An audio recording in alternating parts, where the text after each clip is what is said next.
Kadang, sebuah kekalahan bukan tanda kelemahan, tapi cermin jujur yang memantulkan siapa yang benar-benar sedang berada di puncak permainan. Begitulah malam yang harus dijalani Atletico Madrid di Emirates Stadium. Arsenal tampil terlalu rapi, terlalu cepat, dan terlalu efektif untuk dihentikan. Dalam laga yang berakhir 4-0 untuk tuan rumah, The Gunners memperlihatkan versi terbaik dari diri mereka. Tim yang tak hanya menyerang dengan indah, tapi juga menekan tanpa henti dan mematikan setiap ruang bagi lawan untuk bernapas. Babak pertama masih terasa seimbang. Atletico bertahan dengan struktur klasik khas Diego Simeone, rapat, disiplin, menunggu momen balasan. Tapi Arsenal sabar, mereka tahu celah itu akan datang. Dan benar saja, di menit ke-57, Gabriel Magalhaes membuka keran gol lewat situasi bola mati yang tereksekusi sempurna. Setelah itu badai benar-benar datang. Hanya dalam 13 menit, gawang Atletico kebobolan 3 kali lagi lewat Gabriel Martinelli dan 2 gol cepat Victor Gyökeres. Emirates Stadium bergemuruh, sementara Atletico mulai kehilangan arah dan kepercayaan diri. Arsenal tampil dengan intensitas tinggi, menekan setiap lini, dan memaksa Atletico kesulitan keluar dari area sendiri. Setiap serangan mereka terasa terancam, setiap umpan seolah punya tujuan. Dan ini bukan sekedar kemenangan, tapi pernyataan. Arsenal kini sudah berada di level yang berbeda. Dengan 3 kemenangan beruntun di fase grup Liga Champions, tim asuhan Mikel Arteta ini menegaskan diri sebagai salah satu kandidat serius juara musim ini. Dan di balik hasil telak itu muncul pengakuan yang tak biasa. Diego, pelatih yang dikenal keras kepala dan jarang memberi pujian, akhirnya angkat topi. Ia mengakui bahwa Arsenal adalah tim terbaik yang dihadapi anak asuhnya musim ini, bahkan lebih tangguh daripada Liverpool dan Real Madrid yang sudah mereka lawan. Ia menyebut para pemain Arsenal berlari tanpa henti, bertarung di setiap inci lapangan, dan memiliki kualitas merata di semua posisi. Diego menilai timnya sempat bermain baik di awal, tapi sejak menit ke-60, Arsenal benar-benar mendominasi dan pantas menang. Bagi Simeone, kekalahan ini bukan alasan untuk menunduk, tapi pelajaran untuk bangkit. Namun, di sisi lain, pengakuan dari sosok sekeras dirinya justru menjadi pujian tertinggi bagi Arsenal.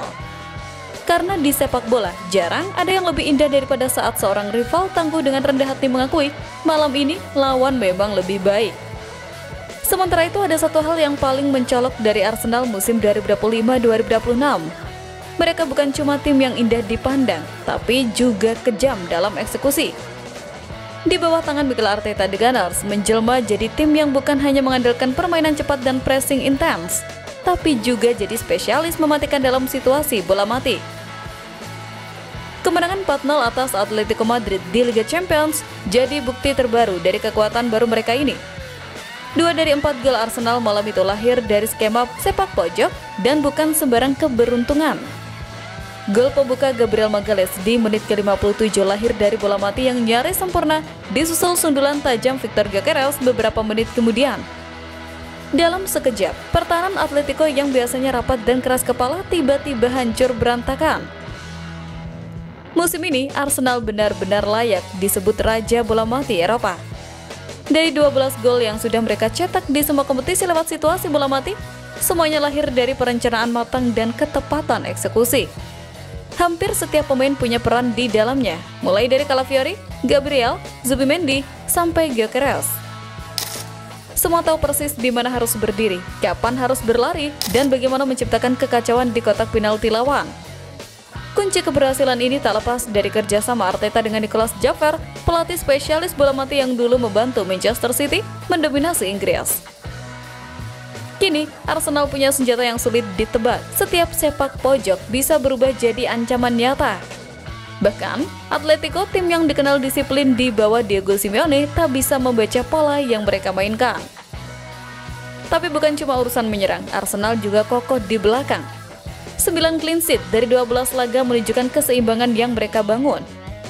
Arteta menyebut performa anak asuhnya luar biasa di setiap fase permainan dan memuji Gyökeres yang 2 kali menjebol gawang Atletico berkat etos kerjanya yang luar biasa. Dengan permainan yang semakin matang dan bola mati yang mematikan, Arsenal kini bukan sekedar penantang. Mereka adalah ancaman sesungguhnya bagi siapapun di Eropa. Tim ini bisa mencetak gol lewat pressing, kombinasi cepat, atau sepak pojok yang sudah dirancang seperti misi rahasia. Dan kalau tren ini terus berlanjut, mungkin sudah waktunya London Utara kembali menyiapkan tempat di lemari trofi untuk sesuatu yang besar. Di tengah performa luar biasa itu, kabar baik juga datang dari ruang perawatan. Beberapa pemain kunci yang sebelumnya absen mulai menunjukkan tanda-tanda pulih dan siap kembali memperkuat tim. Hal itu tentu menjadi tambahan tenaga penting bagi Arteta dalam menjaga momentum positif Arsenal. Dua penyerang Arsenal, Gabriel Jesus dan Kai Havertz, dikabarkan semakin dekat dengan kepulihan penuh setelah lama absen karena cedera. Keduanya disebut-sebut siap kembali meramaikan lini depan The Gunners dalam waktu yang tidak terlalu lama. Gabriel Jesus yang mengalami cedera ligamen anterior cruciatum di awal tahun perlahan mulai menemukan kembali ritmenya. Setelah hampir setahun menepi, sang striker Brazil dilaporkan telah berlatih di lapangan rumput dan berada di tahap akhir pemulihan. Meski belum bergabung sepenuhnya dalam sesi latihan tim, sumber internal klub menyebut bahwa Jesus hanya tinggal menunggu waktu sebelum kembali berlatih bersama rekan-rekannya. Arsenal berharap ia bisa comeback pada bulan Desember, asalkan proses rehabilitasi terus berjalan sesuai rencana. Absennya Jesus memang sempat mempengaruhi performa Arsenal di lini depan. Ketajaman tim menurun, terutama di momen-momen krusial. Apalagi cedera yang dialami Kai Havertz juga mempersempit pilihan Arteta dalam meracik skema serangan. Namun, kedatangan Victor Gyökeres di bursa transfer terakhir sedikit menambal kekosongan itu, memberi napas baru bagi Arsenal di tengah badai cedera. Sementara itu, Havertz juga menunjukkan perkembangan positif. Pemain asal Jerman tersebut disebut sudah memasuki tahap akhir pemulihan cedera lutut yang dialaminya di awal musim. The Mirror melaporkan bahwa ia bisa kembali berlatih bersama tim dalam beberapa minggu ke depan, bahkan mungkin siap tampil dalam waktu sekitar 1 bulan. Progres cepat ini disebut sebagai hasil dari dedikasi dan tekad kuat Havertz untuk segera kembali ke performa terbaiknya. Kembalinya dua pemain ini jelas menjadi kabar yang dinanti oleh fans Arsenal.